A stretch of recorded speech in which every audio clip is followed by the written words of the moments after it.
Welcome to the Deep Dive, your shortcut to the information that really matters. Today we're looking at, well, frankly, a massive battle shaping up in the Australian car market. It's moving incredibly fast. Uh-huh. We're talking record EV sales, but also a real dogfight for market dominance that's just rewriting the rule book. If you've been even thinking about a new car lately, what we've dug up in the latest numbers, well, it might just change how you see things. Absolutely. We've been going through the official VFACTS sales figures, Yeah. the industry standard from the SCAI covering everything from June right up to the end of September 2025. And the story isn't just simple growth. It's about intense, aggressive competition, really fierce stuff. Right. So our mission today is to cut through all those spreadsheets and percentages. We want to see who's really leading the pack now, understand how buying habits are shifting, and figure out what this explosion in EV adoption actually means for you, when you're potentially out there shopping. And the big headline number really sets the stage. In September, pure electric vehicles hit 11.3% of all new car sales.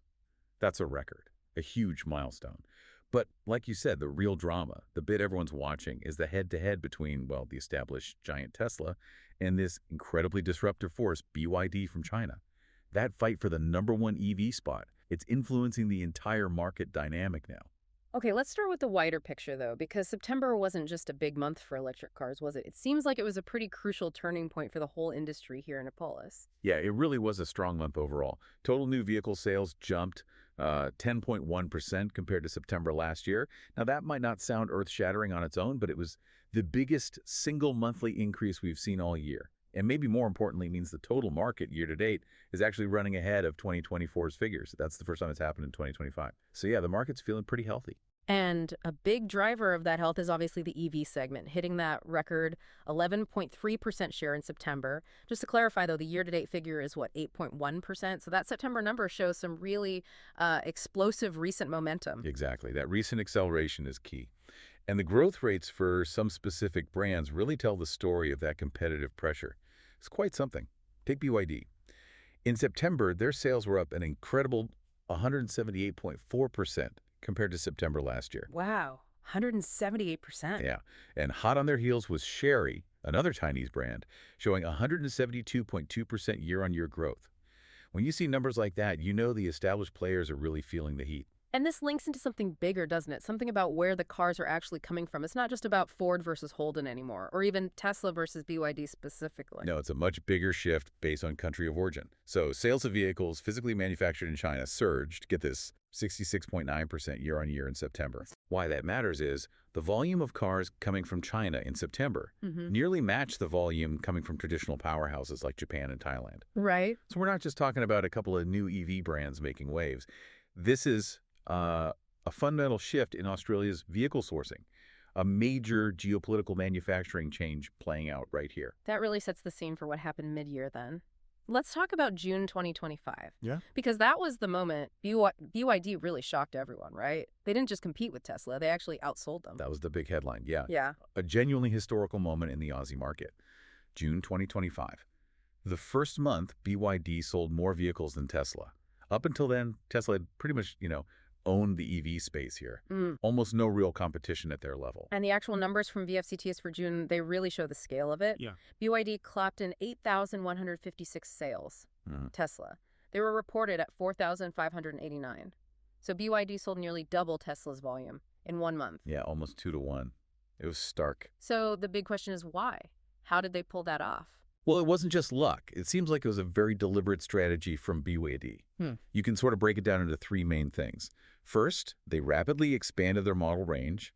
They launched the Dolphin hatch. They had the popular Edo 3 SUV. And then the Seal sedan came online. Suddenly, they had options at different price points.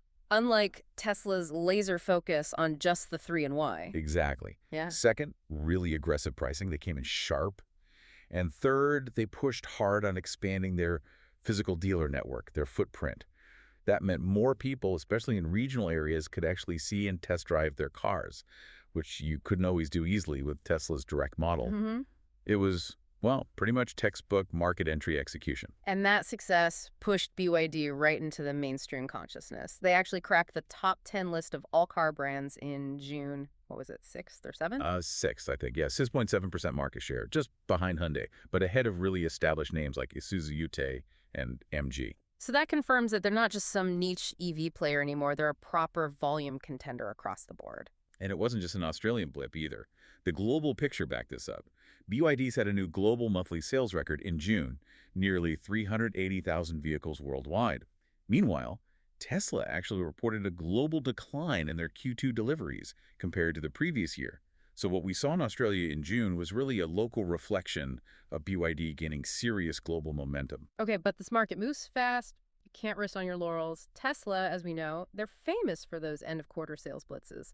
And it looks like they definitely didn't take June lying down. They came back hard by September. Oh, absolutely. You can never count Tesla out. That September pushback was significant, and it really centered around one specific model. The Model Y, right, it Yeah. did something pretty incredible. Astonishing, really. The Tesla Model Y SUV in September 2025 landed in third place overall in the entire Australian new car market. Third overall. Third overall, 3,927 sales. Think about that. A pure electric SUV was only outsold by the two perennial chart toppers, the Toyota HiLux and the Ford Ranger Utes. Wow, that is a statement. It really is. Yeah. And that huge Model Y volume helped Tesla climb back up the brand rankings, too. They finished ninth overall for the month, sales up a massive 76% year-on-year. That surge actually pushed MG down into 10th place. Okay, so Tesla strikes back, but what about BYD in September? Did they fall away? That's the interesting part. No, they didn't. Even with Tesla's massive Model Y month, BYD held firm. They finished sixth overall as a brand for the second month in a row, shifting over 5,000 cars.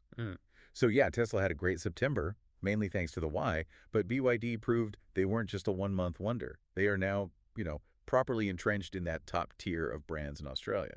So even with the Model Y having that incredible month, the very top of the charts, numbers 1 and 2, are still those traditional Aussie favorites, which kind of brings us neatly out of just the EV battle and into those broader, just as fierce segment rivalries. Exactly right. I mean, EVs are growing fast, but the biggest volume is still in those traditional heartlands. And leading the charge, as always, is the Ute battle, the classic HiLux versus Ranger slugfest.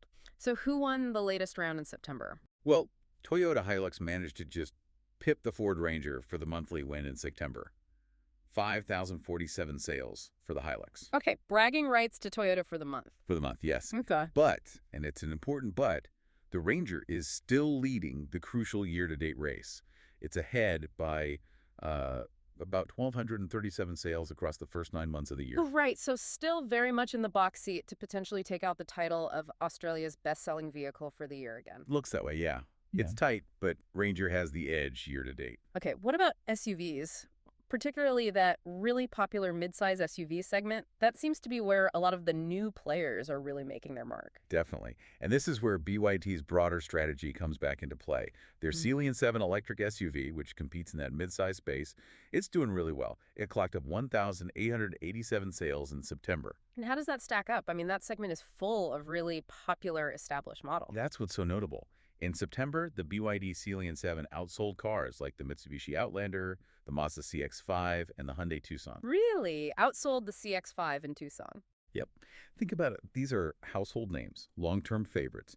And this relatively new electric SUV from BYD just came in and beat them for the month. It shows they're not just chipping away at the EV niche, they're taking sales right from the heart of the mainstream market. That's significant disruption. Any other big movers in the SUV space? Well, competition is fierce everywhere. Just as an example, the Ford Everest actually managed to narrowly outsell the usual segment leader, the Toyota RV4, in September.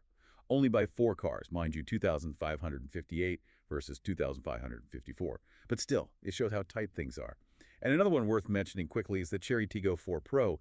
It jumped up to 6th place overall in model sales in September.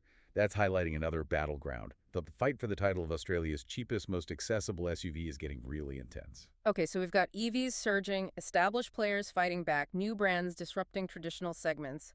It brings us to maybe the biggest question.